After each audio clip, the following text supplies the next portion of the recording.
Hello everyone and welcome to this video. I hope to help a couple of you guys understand and be able to set up an Autoland for yourself afterwards. So that's the aim of this video. I've seen a lot of confusion regarding the Autoland systems, how to set it up, how to use it and things. So I hope this is going to simplify it for you. While we are going to talk about the Autoland, I'm just going to throw the HGS, your heads-up guidance system, or affectionately known as the HUD, into the mix quickly, so that you guys have a quick reference to go to just get a basic understanding of it. I'll do a proper tutorial on the HUD sometime later when I also understand it better, but let's convey some basics to you that will give you enjoyment and make it flyable for you. Alright, so having mentioned that, I just want to also tell you that the HGS is dependent on the aircraft system for what we are about to do. The aircraft is not dependent on the HUD, so you can do a full Autoland with rollout, and I will show you how to set that up obviously in this video, with the aircraft without the HUD displaying. Okay, so I see a couple of people have, really used their imaginations there regarding what the HUD is supposed to do. Okay, it's not the HUD that gives the aircraft the capability to do the Autoland. The HUD is a visual aid that sits on top of everything else. So after we've configured everything, you don't need to use the HUD. It's up to you whether you want to actually enable it or not. Okay, so just remember that so that there's no confusion where the HUD fits into or not. I think the next logical question would then be, what determines our ability to actually do an Autoland? Alright, so there are three factors. Number one, it's the pilots. They need to be trained, certified and able to do it. We need the correct equipment in the aircraft, and there are different levels of equipment. You can, depending on your budget, obviously buy a little more and get a little more. And then obviously we need the correct certification on the ILS for the runway. Now I think we all agree as flight simulator pilots, we tend to certify ourselves quite easily, and I think part of watching this video is to get you certified, in brackets obviously for flight simulator use only, to be able to do the Autoland when we are done with this video. So that takes care of the pilot. I think we're all on the same page with that, but that brings us to the equipment in the aircraft. In terms of the Autoland equipment, there's one setting in particular I need to fix your attention on. So we're going to go to the settings, display invariants and auto flight, and down here you will see the Autoland fail setting, and basically you've got two options. You can have a passive or an operational setting. The only difference between them in our lives at this point in time is in passive mode. That's the budget version. Obviously you don't get the rollout. Okay, so the aircraft will flare, Autoland, all those things, but the moment the wheels are on the deck, you have to steer it and you have to do everything else afterwards. Whereas with operational, you obviously pay a little bit more, you get a little bit extra, and the big thing for us here is it gives you a rollout. So it should keep the aircraft on the center line, and then you have to use your reversers and bring the aircraft under your control. That also means disabling, disconnecting, whatever you want to call it, just switching off the autopilot so that you can get control back. As long as the autopilot is operational and you start wanting to turn left and right, you will find that the aircraft is going to fight against you. The system is going to try and turn you back to the center line. So just be careful with that one. Okay, to successfully start using your tiller, just disconnect the autopilot. And lastly, in terms of actual requirement, we need to quickly talk about the ILS certification. So I think most of us are very familiar with the Cat 1 ILS. I think most flight simmers just stick to doing ILS instead of any other kind of an approach, and there's such a huge amount available, it's irrelevant now. So Cat 1 ILS, standard ILS, most aircraft are fitted with equipment to handle that. So, you turn onto the localizer, you press the approach button, and the aircraft does the descent and directional flight for you. Obviously, we also then get the Cat 2 ILS. Big difference, I think, for us that needs to stand out at this point in time is the minimas are lower, and then we get Cat 3 ILS. Okay, so interestingly enough, the aircraft cannot discern between a Cat 1, Cat 2 and a Cat 3 ILS. Okay, it's not different radios, it's the same radio, if we can call it that, just for argument's sake. Same signal. So the certification is done in terms of the runway, and that is typically dependent on, as example, terrain, obstacles, things like that. Okay, weather, or typical weather patterns in the area. Okay, if you live in an area where you don't get fog, you don't get snow, you don't get any visual major impairments, you'll typically find your Cat 1 ILS.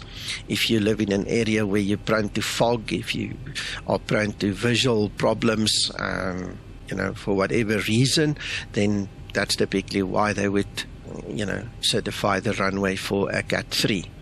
Okay, so in theory, what does that mean? It means that you should be able to do an auto land on any ILS enabled runway, but in practice it is usually only done on Cat 3, all right, because of everything mentioned above and a couple of other things that's not part of this video. Right, so in terms of Cat 3 then, we have two distinct different versions.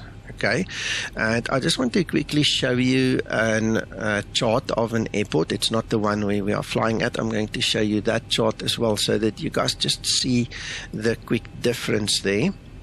So in terms of Cat 3, they are currently certified as Cat 3A and Cat 3B. Cat 3A requires a radio altimeter minimum setting of 50 foot. That is your decision height. Okay, so you have to be on the radio, not the barrow.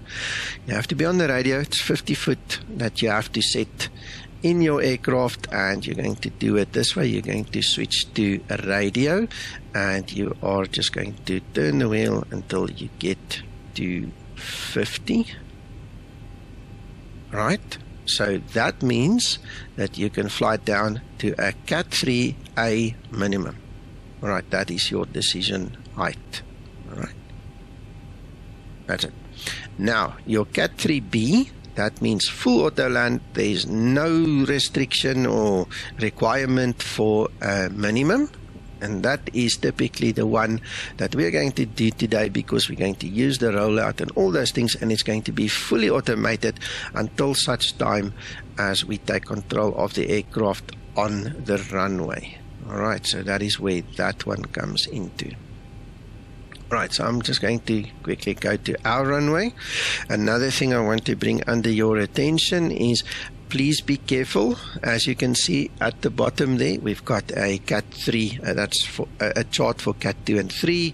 That's your normal ILS with a Zulu and a Yankee designator, and then we've got the one that's just ordinary ILS without any of these other designators. Okay, so we don't want to use that one or that one. We want the one that's specifically saying Cat 3. Okay, I'm going to go for Cat 3, and this is obviously the chart. So in this instance, you'll see at Brussels there's no distinction between A and B. They've got the Cat 3 ILS, and that's it. So this will be, in terms of the previous chart, this will now be like a Cat 3B. Alright, so we're going to use this one. Alright, then The other requirement that we need to satisfy in the aircraft now is we need to set both of the radios, whether you use your nav radios or the MMR is irrelevant. Both nav radios for captain and first officer needs to be set at the correct frequency, and both course headings need to be set at the same and appropriate course headings. If those requirements are not met, you are not going to be able to do the Autoland. Right.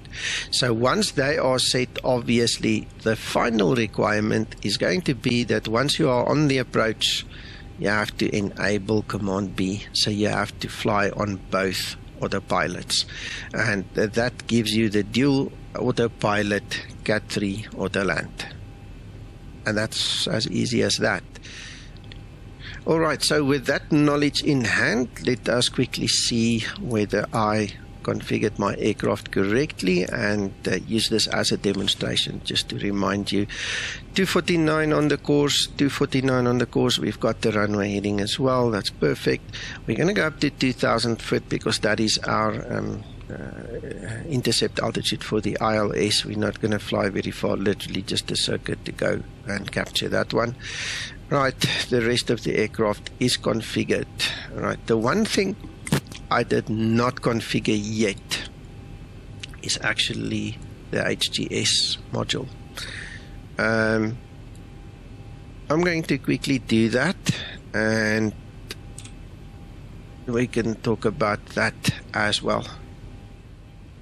So guys, remember, Autoland is not dependent on this module. It's not dependent on the HGS. Remember what I said in the beginning. Okay, this is a visual aid, an add-on that sits on top of everything else. It's up to you whether you want to use it or not. In a situation like this, where we are still on the ground, I'm going to recommend that you use the primary mode, and then we can just quickly set up some of the other bits and pieces of information. So I want to quickly just move this into position. Alright, so one of the things that we need to do, this is now simulating a low visibility takeoff, right? So what we're going to do is we're going to go and set the runway length and also the runway elevation. Alright, so we're going to go to runway, and let's bring that thing back up. Apologies, it's because I'm not transposing it in the actual broadcasting software. It's physically on my screen here, that's why it disappears. Right, so the length is 3211 and 150. 3211 and 150. Enter. Alright, so 3211. Alright, now while we are doing this, let's not waste time. Actually, let's quickly look at the ILS. Let's just check the glide slope there. Okay, the glide slope is 3 degrees, so we're going to leave 3 degrees. That's perfect then. Alright, so what's going to happen is in the air we're going to change the mode to IMC, and we're going to have the Cat 3 approach in the arm position so that we can use that during the landing. But again, I know I'm saying this for the third time already, but please note this is a visual add-on. It is not a requirement. So whether you have it on your screen or not, that is entirely up to you. Okay, it does not influence the Autoland apart from the visual that changes. Okay. And with that, we are ready for takeoff. So please enjoy the rest of the flight with me. We're going to do the HGS takeoff. Alright, so you can see our localizer bar is there. That's our center line. You can see that. Let's just zoom in a little bit. So I'm going to obviously try and keep that in the middle. What is very important is that even for Autoland now is we need to make sure that our tiller is actually straight. You see, it wasn't straight. You know, so if you come and land, or if you want to take off now and that thing is not straight, you're going to have difficulty steering the aircraft, and it's going to have a tendency to go one way or another, you know, depending on where you're steering it. So let's go.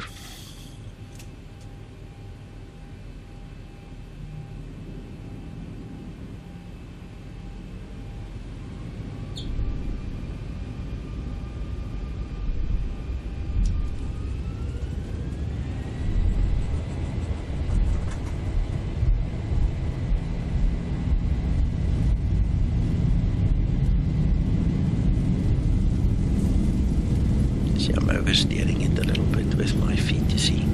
I'm extra over concentrating now. Anyway, you get the idea.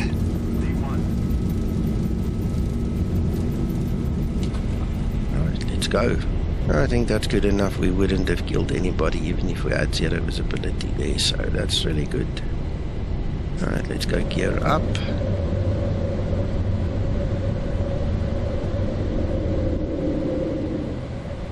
Right, guys, I will see you on the approach. So while we're waiting and just in this short cruise to get to the approach, I just want to quickly show you guys how I set up this module for the Autoland. So we want to be in the IMC mode, and then in secondary position we want to arm the Cat 3 approach.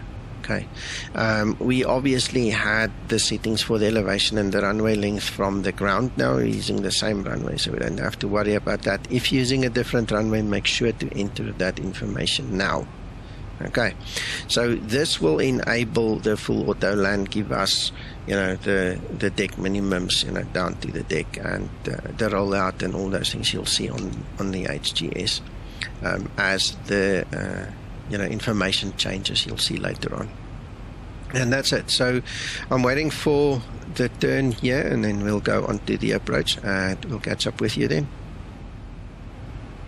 Right, so welcome to this segment of the video. We are on the approach now, getting closer to turning on to finals. And a couple of things to just quickly check. Obviously, we need to make sure our courses are right, frequencies. So SAS always starts frequencies, minima, courses. Okay, we don't want the minima. In fact, there, remember I showed you the 50-foot minima. We don't need that. We're going to do the rollout. So that's taken care of. What we do need to do is get our V speeds going. Right. And there we go, we are slowing down now. I'm going to start pulling my flaps. That's flaps 1. And we're going to do the normal approach as always, just with the added benefit of knowing that this is a Cat 3 runway, and we're going to do a Cat 3 Autoland. So next step is going to be to enable the approach button, check that our lights go down, and then we're going to press the Command B button to make sure that we are setting ourselves up for the dual autopilot Cat 3 Autoland.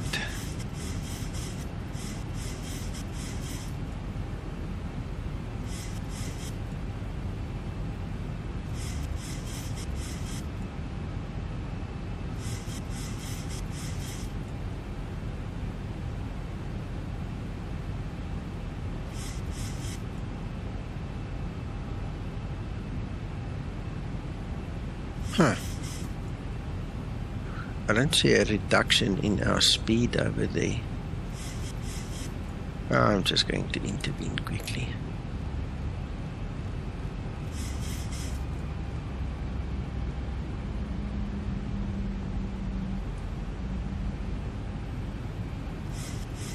Right, we don't have to reset the MCP altitude. We are on the intercept altitude. That's perfectly fine.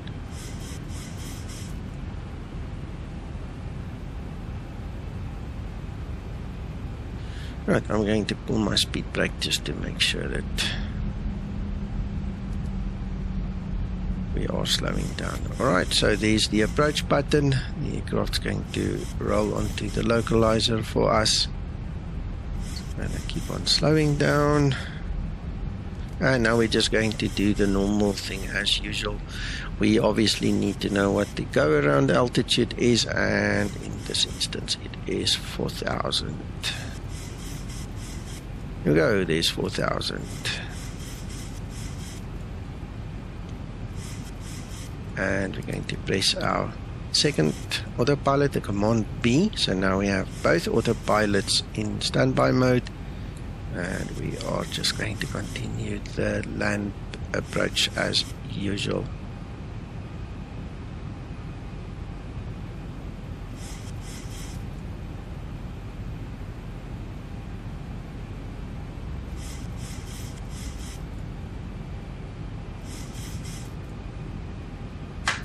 Right, gear down, flaps 15, and let us match the speed.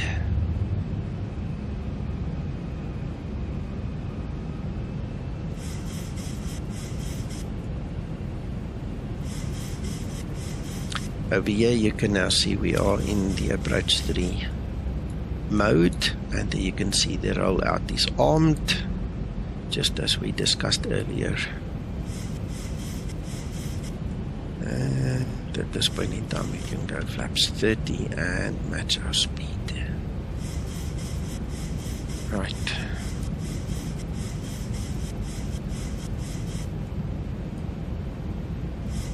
Right, so let's go. Arm the speed brake, the lights and the cabin, everything should be fine. Flaps is correct, the gear is down 3 green. That's it.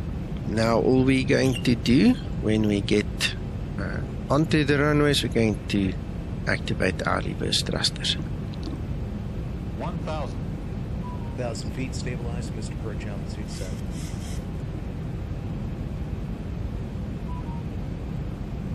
Alright, so remember we did check the tiller on the ground. I presume that nothing has changed.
Right, and as we come down the runway now, I can activate my toe brakes to assist with the braking.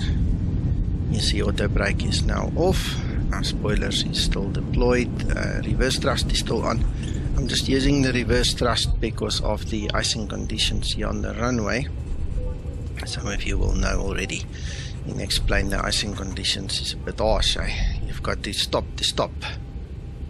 and drive very carefully on it. So there you go, that is effectively the Autoland. Remember, whether you do it with the HUD or without the HUD, it is absolutely irrelevant. And for those of you wondering what this is Stable Approach. If you haven't seen it yet, it's free from the org, you can just download it there. It gives you all kinds of information on the landing. It's actually irrelevant, but there you go. So let's quickly have a look, see, and you will see the dual autopilot is still on, so we have to disengage that. We will do that now. We've got our spoilers up, we've stowed the reversers, and we are in a very happy place right now. So what I'm going to do is I'm just going to disconnect the autopilot there, and then we're going to do the normal runway exit and after landing procedure after that, which is not really in the scope of this video. So guys, thank you for watching. I hope you understand and will be able to do the Autoland yourself now. Thank you so much for watching, and thank you for all your support, and enjoy flying the Zibomod.